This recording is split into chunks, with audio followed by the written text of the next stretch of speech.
The map of a man who stayed kind, without forgetting what he lost.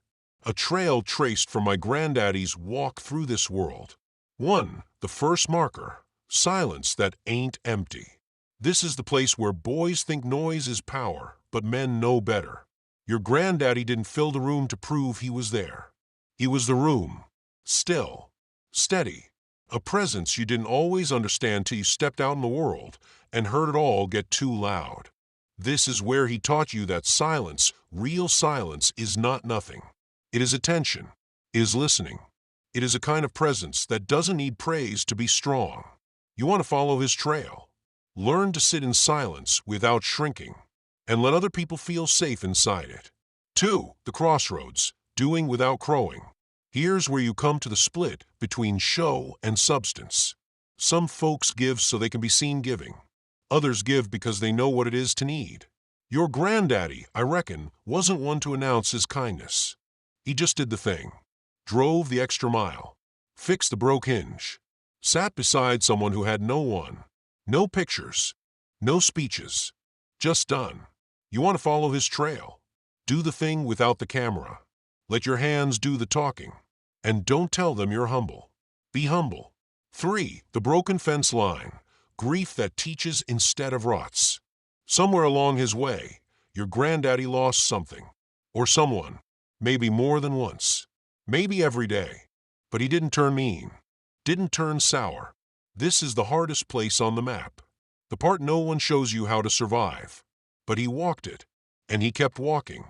And instead of rotting from inside out, he let that grief teach him how not to wound others. You want to follow his trail.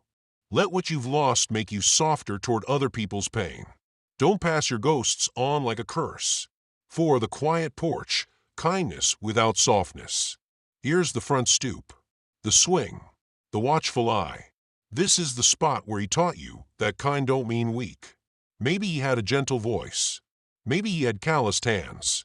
Maybe both. But underneath, there was steel. Not cruelty, but conviction. He didn't let the world turn him cold. But neither did he let it walk over him. You want to follow his trail. Learn the line between kindness and self-erasure. Stand firm. Speak slow. Don't bluff. Don't beg. 5. The bent photo frame. Memory carried lightly. Inside some drawer or dusty shelf, he kept the photo. And he never said much about it. But you knew. You felt it. There was a name or a season or a place he'd never quite left behind. And that's the key. He carried it. He didn't broadcast it. The past was not a story to win points. It was a stone in his pocket. You want to follow his trail? Remember what deserves to be remembered. But don't use memory to get your way. Let it tether you, not trap you. 6. The garden bed. Labor that isn't loud. You remember the way he worked. Maybe it was with vegetables, or a busted engine, or a grandchild's stubborn spirit. He didn't rush. He didn't brag. He tended. This is the part of the map where men decide what kind of work they do in the world, not just with their hands, but with their presence. You want to follow his trail? Tend something, someone, someplace. Keep at it, even when nobody sees. 7. The old boots wear your life honestly. He didn't throw out the boots when they scuffed. He wore them till they bore the shape of his walk. That's how he was, too. Wore his life plain. No polish. Just honest. And in doing so, he gave permission for others to stop pretending, too. You want to follow his trail.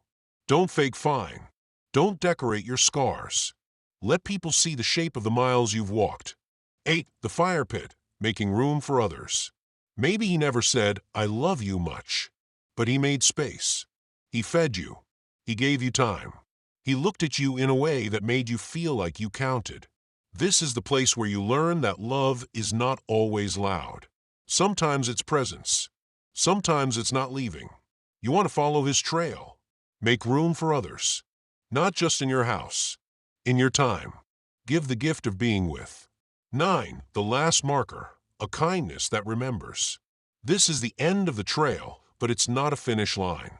It's where you stand now, with his memory behind you, and your own walk ahead. He showed you how to stay kind without forgetting what you've lost. Now you've got your own losses, your own longings, And still, you can be good to people. That's the map. That's your inheritance. That's what your granddaddy gave you, not in money, not in lectures, but in example. And every time you choose to walk that line again, you redraw the map for someone else. So walk it well. Walk it like he did. Walk it your way. And when someone asks, how do you stay kind when you've been through so much? You'll smile that wry smile of his, and you'll say, let me show you.